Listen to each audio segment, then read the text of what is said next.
Okay. Now we get into where you're going there, fiscal 1993, and the Republicans have taken over the House And they the veto Senate, the governor's budget. and the governor submits a budget. And they do actually we have two vetoes going on here. One, they removed the sales tax, reduced the sales tax by 1%, send that bill to the governor, and the governor vetoes it, and they override it. And then they send back a budget to the governor with that money out of it. Replying to the governor, well, the governor has now already submitted his budget message with the 7% included. That's right. Now, did he then submit a revised budget based No, on the 6%? what happened was, as I remember, they gave him a bill to reduce the sales tax. It has to be a separate bill. Tax bills are separate. Right, So he vetoes the sales tax decrease. right. And they override And they that veto. override it. So they give him back, they give him the budget. Oh, and they say, okay, so they take We take the sales tax out, we give you the budget with a whole bunch of other things in there. And the governor vetoes that. and they override that. And they override that. Right. And with a whole bunch of directives in there. And in fact, I do remember this. In fact, I checked it to make sure I was right.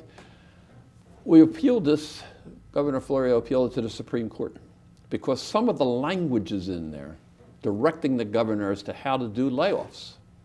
If you can remember, it was extensive cuts because we lost a percentage on the sales tax and there was a big reduction in salary accounts.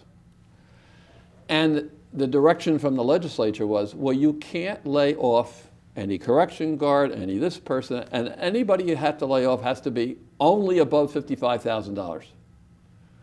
And the governor is saying, you can't direct me how to run my executive branch. Well, and so the Supreme Court said, you're right, Governor. The legislature can't tell you how to make those cuts. You make the cuts to adjust to the budget that they gave you. And then that's the year in which we had big layoffs. And as I recall, those layoffs involved a tremendous amount of what's referred to as bumping. Oh, yeah. Civil service. Civil service is a mess, requirements, as you may remember. That the lowest person on the totem pole or the last one hired is the one that goes out, and then somebody else who has underlying status in that position drops down to that position, and somebody else drops down to the and it becomes a real mess. Yeah, I think ultimately, my notes tell me we laid off about 1,800 people. And so on top of, during the prior few years, there were sizable reductions in state workforce by attrition. In fact, and there were two, it's worth mentioning, two early retirement initiatives. Right. Where there were incentives for people to leave the payroll. Because the governor's view, I think quite humanely, was let's get rid of these people without having to go to layoffs if we can avoid it. So I forget the years, but definitely in 1993. I also think we did it in 1992, but I'm not sure. But there were two distinct early retirements. So the intent was give somebody an incentive to leave, that'll reduce the payroll. And the general rule was for every 3 people that left, you may be able to replace one of them, depending upon, and we were involved in this because every new hire had to go through O&B to be reviewed. Did that person really need to be in that agency? So what a mess that was, right? You can imagine